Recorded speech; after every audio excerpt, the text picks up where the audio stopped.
pakamo iti nagapuanan ken agdama ka sa saad ti kooperatiba iti beneg ti electric services, projects development, finances and transparency ken maala ti pakaseknan dagiti consumer ti sentro ti naangay nga 38th Annual General Membership Assembly ti Abra Electric Cooperative itang aldaw.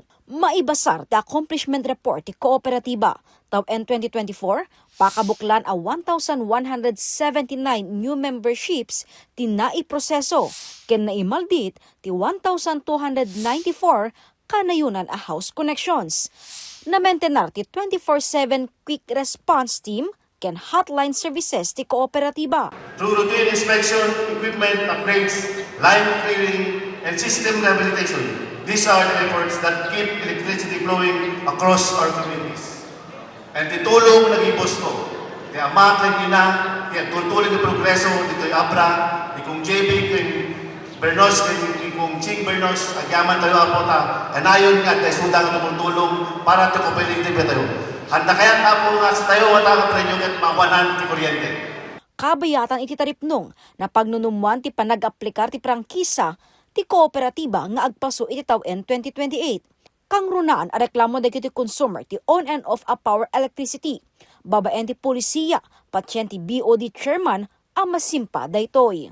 Adda nagiinom maminsan, adda nagiji defective nga aminek, adda nagiyahang nga mapapansin nga defective nga transformer, nagiji linya nga agturong nga mangted ti kuryente ti household. Ket nagiji ti aramida mi ti polisiya nga matunton no hamang nga masimpa pasok tami naging linya ta no ader diretso ti serbisyo ti Abreco. Agnayon kami, agarami kami ti polisiya no ta no manayunan ti transformer ti aming nga linya ti Abreco ti tunggal munisipyo ta no amin ket kabailan na nga mang-distribute ti nananay nga kuryente ti aming household ti amin nga balbalay ditoy probinsya ti Abra. Nabigbig ti dakkel a papel dagiti member consumer para iti operasyon ti kooperatiba. We are not simply recipients of electricity, but are co-owners of this cooperative. When you attend assemblies such as this, vote responsibly and participate in discussions, you strengthen not only Abreco, you strengthen not only Abreco, but the entire province of Abra. When member consumers work together in integrity and shared purpose, they ensure that services remain reliable, rates remain fair, and decisions remain transparent. Your presence here today proves that when we work together, we aren't just consumers of electricity. We are architects of our own development. Nakadaan met tineya amang asistir kadagiti kasapulan iti operasyon ti kooperatiba.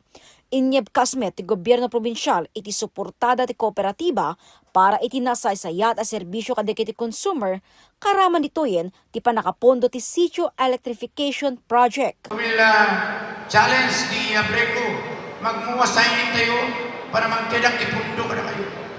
Manamnama ang maangay ti special board election iti District 2465 ken District 7 inton April 11 ken 26 ita ataw-en.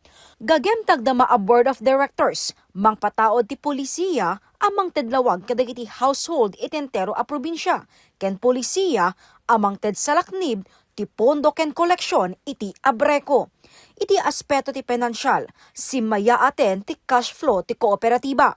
Babaen ti transparency ti kooperatiba, talek ken kooperasyon dagiti consumer, ti Abreco ket saan laing nagserbi amang ted kuryente ti tunggal balay, pasilidad ken establishmento, no di ket parte isuna iti panagprogreso ti komunidad.